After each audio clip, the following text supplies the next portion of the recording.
His mind began to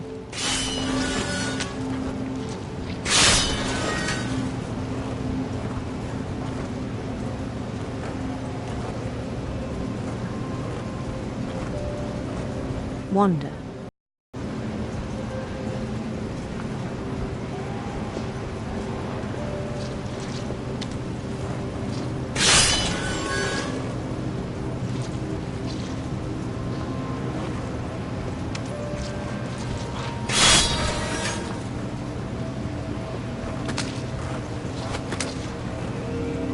I asked him to describe it.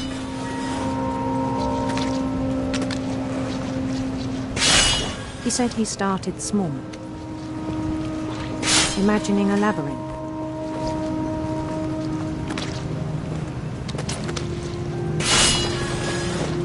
He'd feel his way about. Then something moved. Bats.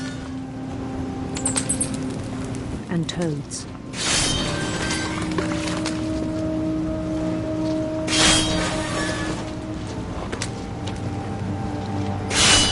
And things that have not names.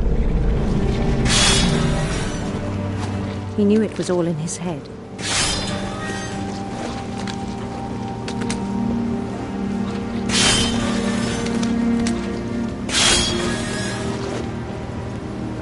But he took it very seriously.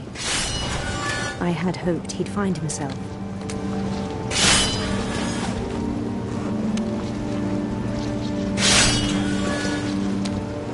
But he found something more.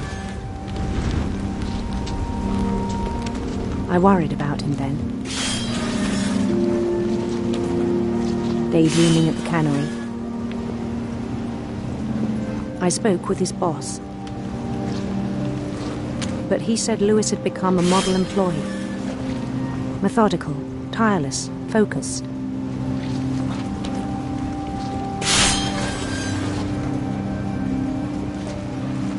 Like a whole new Lewis. So I let him go on.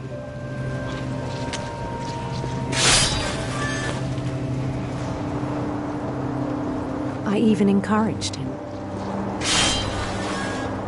It seemed very promising at first. He told me he'd made a new friend.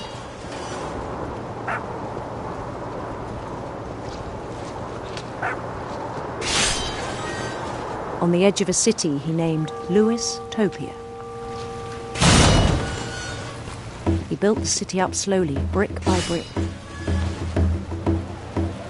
Then he made musicians.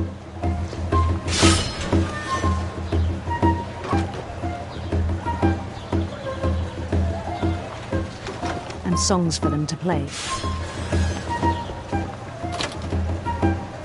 He talked about starting a band.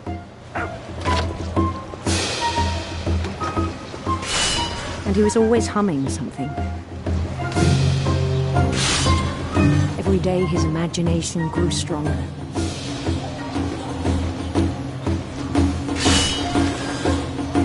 He no longer spoke at the cannery. But his chopping was as reliable as ever. Then one day it struck him that all the cheering crowds, even the stones under his feet, were all in his imagination. So he could do whatever he wanted.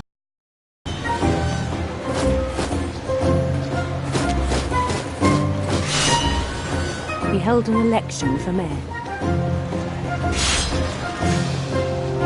And he won. They begged him to stay, but his mind was already wandering. It became a game for him.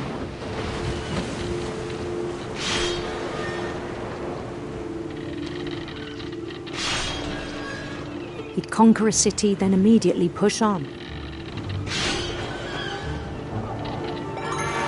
New Louisville.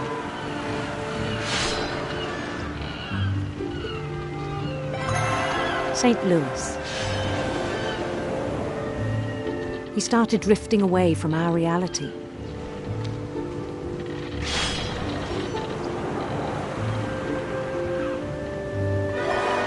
Minneapolis, until one day he forgot to go home from the cannery.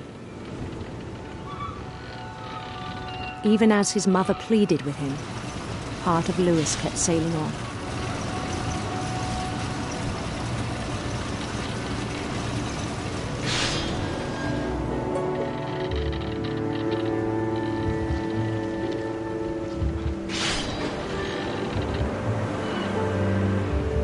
In Lewisburg, he heard rumors of a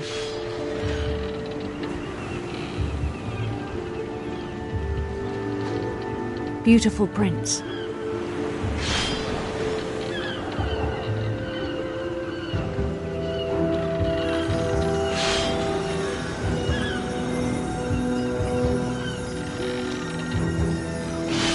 The prince was on his own quest for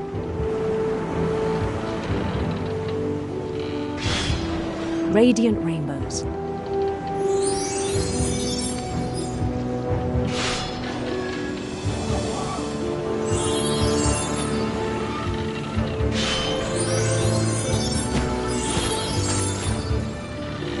He followed the sound of his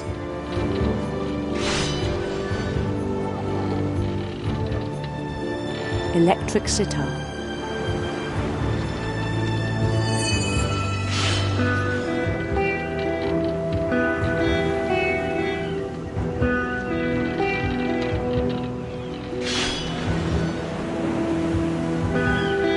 His chase led him to a golden palace east of the sun and west of the moon. Even then, his logic remained sound. He knew the world was all in his imagination.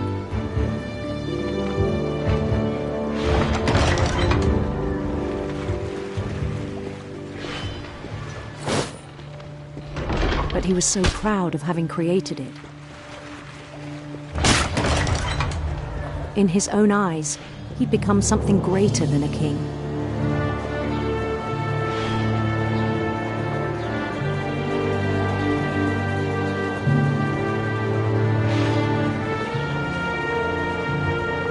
For someone who'd never known success in the real world, I think it was overwhelming. And then it struck him that the real Lewis was not the one chopping salmon, but the one climbing the steps of a golden palace.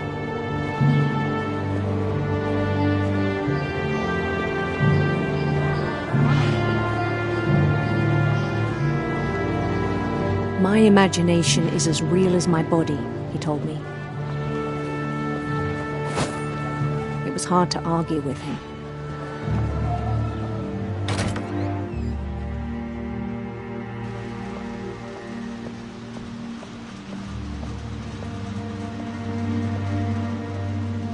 Began to forget the world we know.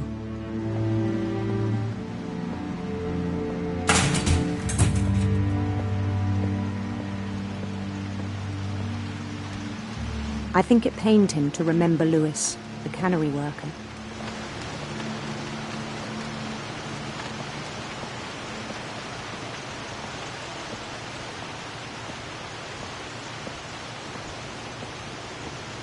He began to despise the man with a royal contempt.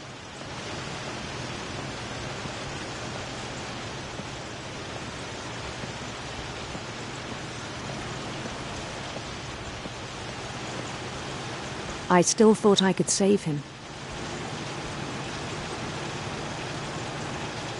Even after he said he was being crowned king over all the lands of wonder.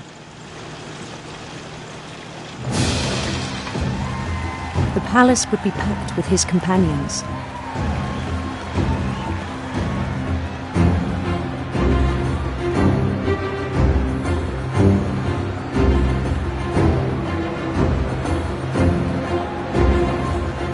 Including the wise Calico who'd insisted on advising him.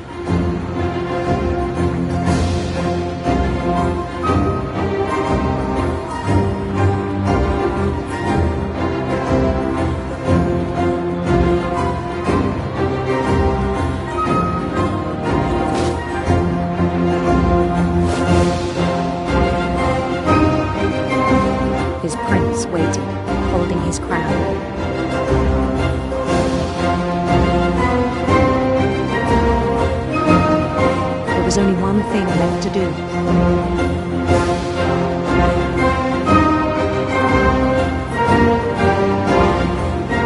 Bend down his head.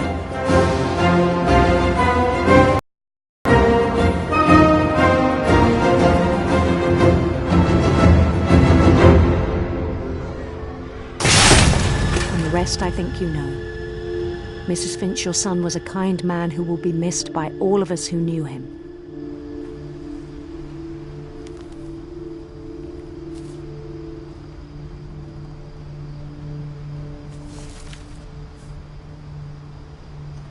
My brother was really cool. I wish you could have met him.